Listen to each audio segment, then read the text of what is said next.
What if Frieza was trained by Whis? He knelt, not in defeat, but in ambition. Frieza, the tyrant of stars, humbled himself before Whis. Not to change, but to ascend. Strength without control is chaos. Whis taught Frieza what no empire ever could: restraint. Under starlight and silence, a new monster was born. Months passed. His golden form evolved. Frieza no longer needed planets to rule. He could erase gods themselves. With the power of creation and destruction in hand, Frieza faced a final choice: be a god, or remain a monster. What if Bulma inherited Scion powers? Something ancient stirred inside her. Not just genius, not just invention, but rage, power, blood, the blood of a forgotten Scion line. She didn't just fight like a Scion, she thought like one. Her mind turned instinct into innovation. Battle armor fused with tech, key enhancers, neural upgrades. Bulma redefined what it meant to be a warrior. Vegeta saw her, not as a partner, but as a rival. Their battles weren't of romance, but of pride. Bulma's power reshaped destiny. Trunks inherited not only strength, but brilliance. And the galaxy would never be the same again. What if Master Roshi never stopped training? He was once called the strongest human alive. But age caught up, or so he thought. What if Master Roshi never stopped training? What if the turtle hermit evolved? Roshi's body aged, but his spirit didn't. He pushed past mortal limits. His ki became ageless. His body, a temple forged by time and determination. Even Beerus noticed the shift. Immortal, with divine control. Whis watched silently, amused, intrigued, impressed. The turtle hermit challenged gods. The world once laughed at the old master. Now it bows. The turtle school isn't forgotten. It's reborn. What if Android 18 stayed evil? She was built to destroy. But in the original timeline, she changed. What if she didn't? What if Android 18 never turned good? Without Krillin's mercy, she never softened. She led Androids 16 and 17 into a new era of terror. Earth was not a battleground. It was a graveyard. The Z-fighters fell one by one. Gohan died in the rain. Trunks fought and failed. The world belonged to her now. A final spark ignites in the shadows. A secret team forms, not to fight her, but to end her. The war for Earth's soul has begun. What if Broly was raised by Whis? Instead of exile, destiny rewrote itself.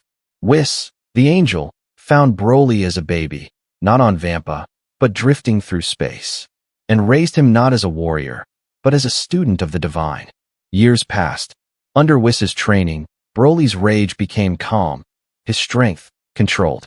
He learned to meditate among the stars, to move with cosmic rhythm, and even spar with Beerus himself. Goku arrived at Beerus's planet, expecting training. Instead, he met Broly, calm, focused, powerful. Their duel shook the stars, not with rage, but with respect. Whis saw potential, not just for power, but for balance. In Broly, he saw a future not of destruction, but of cosmic harmony. Could this Scion be the next true candidate for God of Destruction? What if Gohan trained under Whis instead of Goku? Goku chose strength. Gohan chose peace, until Whis saw in him something greater. A mind sharper than his father's. A heart calmer than any Scion. Gohan didn't train for war. He trained for wisdom. Whis taught him not only to strike, but to sense the flow of reality. He moved like light, fought like thought, learned faster than any Scion ever had. When Gohan unlocked his potential, the universe trembled. It was not rage, but pure clarity. He did not shout. He whispered, and the stars responded. Goku fought with fists. But Gohan, he became a protector not just of Earth, but of harmony. The Scion who chose knowledge, and became godlike through it. What if Krillin was the last Z-fighter? Goku gone. Vegeta gone. The Earth shook under screams and silence. Only Krillin stood, not because he was the strongest, but because no one else was left. Master Roshi once said, "Courage isn't about power, it's about standing when you're afraid." Now, Krillin must carry not only the hopes of Earth, but the ghosts of every fallen friend. Alone he trained. Alone he bled. And when new threats came, gods, demons, machines, Krillin didn't run. He faced them, not to win, but to honor those who had. He wasn't Scion. He wasn't immortal. But Krillin became something else. The man who never gave up, even when the world did.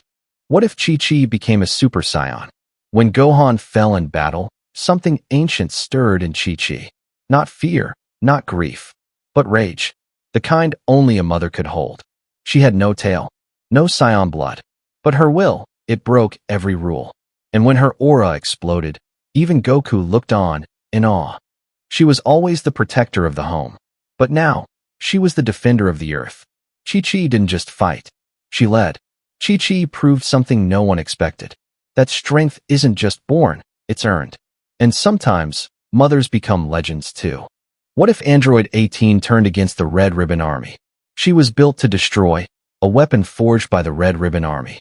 But inside Android 18, something still lived. A spark. A choice. A rebellion. Dr. Gero never planned for this. She turned her power against the very hands that made her, and they never saw it coming. She didn't want war. She wanted freedom.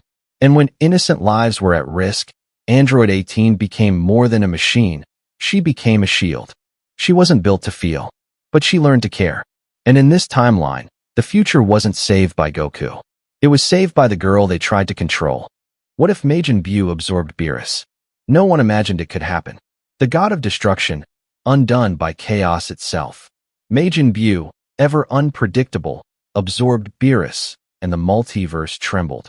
He wasn't just stronger. He was divine, with Beerus's power, mind, and rage, but without his restraint. This was no longer Buu.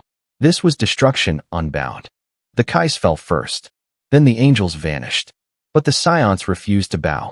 Goku and Vegeta, with their backs to the wall, unlocked power no god had ever touched. When the dust settled, only silence remained. What does it take to stop a god corrupted by madness? And what price must be paid to save reality itself? What if Goku was born evil? Not every Saiyan baby falls on Earth with a pure heart. This time, Kakarot didn't lose his mission, he embraced it. Goku didn't make friends. He made followers. With each battle, he conquered villages, then cities. By the time he met Master Roshi, Earth already kneeled. He gathered the Dragon Balls, not for wishes of peace, but to resurrect his Saiyan army.